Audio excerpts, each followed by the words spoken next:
So cheat meals or cheat days, we've all heard of them, but how many of us actually know why we have them, besides obviously trying to keep us sane, but why we have them, how to have them properly without messing all your progress up. So in this video, I want to go into that in a bit more depth with you.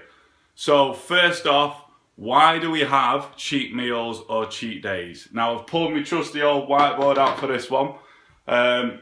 So it's all to do with this here, which is leptin. Now, leptin is a hormone that's responsible for fat burning and also keeping you full, okay? So when we've set out in our calorie deficit to burn fat, however you want to put yourself there, over time, your body starts working against you. It's a pain in the arse, but it starts working against you. And this leptin, your fat burning hormone, starts to deplete and drop low. And obviously you start to get hungry and stuff like that. Because of this, your leptin levels. So notice how many times you set out on a diet or put yourself in a calorie deficit. It's all going good, you're losing body fat like you want to, and then bam, suddenly it all stops. And you don't know what's going on. And it's because your metabolic rate, the rate at which you burn calories, and your leptin level has slowed down, so you stop the fat burning process, okay? So that's basically why a cheat meal or cheat day, even though I hate calling them that, and I'll get onto that why in a minute, is beneficial to you, okay? Because it will kickstart those leptin levels again, okay?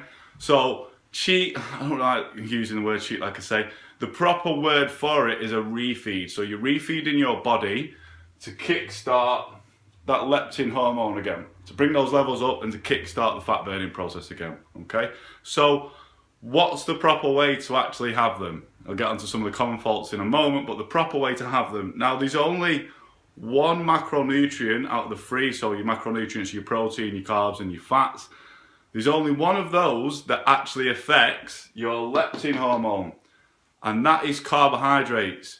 So these cheat meals that people are having, like burgers, pizzas, crisps, chocolate, cakes, all that sort of good stuff, is really high in fat, and the fat isn't going to affect your leptin levels. It's just the carbohydrates. All the fat's going to do is give you loads and loads of calories and put you over your calorie intake for the day, for the week, which I'll get onto in a moment, okay? So how do we have a refeed properly?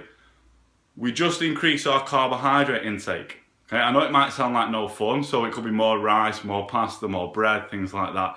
You can increase your fat a little bit, but not too much, because it can offset the whole deficit that you put yourself in for that week. So all you need to do to restart that leptin hormone is increase your carbohydrate intake. Simple as that.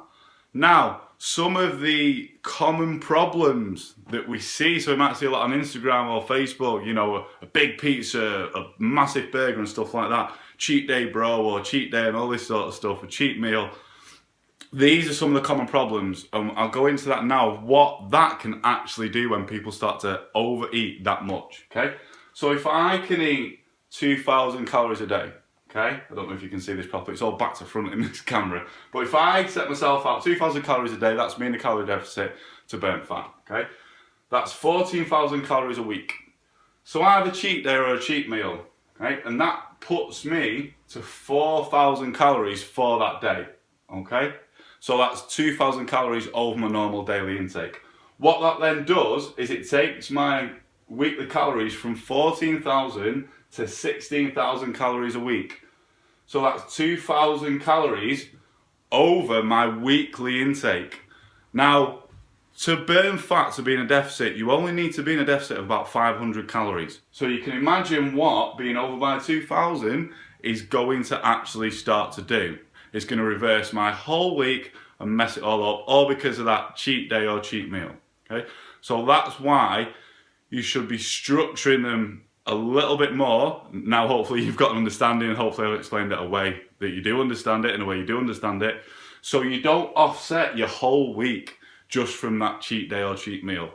Now, the reason I don't like calling it cheat day or cheat meal is if your nutrition plan, your nutrition program is that restrictive that you're not enjoying any of the food on it, it's not a cheat meal or cheat day you need, it's an actual new nutrition program where you are going to actually enjoy the foods that you're eating on it, okay? Because if you're enjoying it, you're going to stick to it for longer. So if you're eating food throughout the week and just, oh, come on Saturday or come on Sunday or Friday or whenever your cheat day, cheat meal is, it's not right and it's not enjoyable and you're not going to get good results from that. So hopefully this has uncovered a few of the myths about cheat days and cheat meals and why we actually have them and how to implement them properly so you don't mess up your whole progress for that week. Hope you found this helpful. As always, any questions, drop me a message. That's what I'm here for. Peace.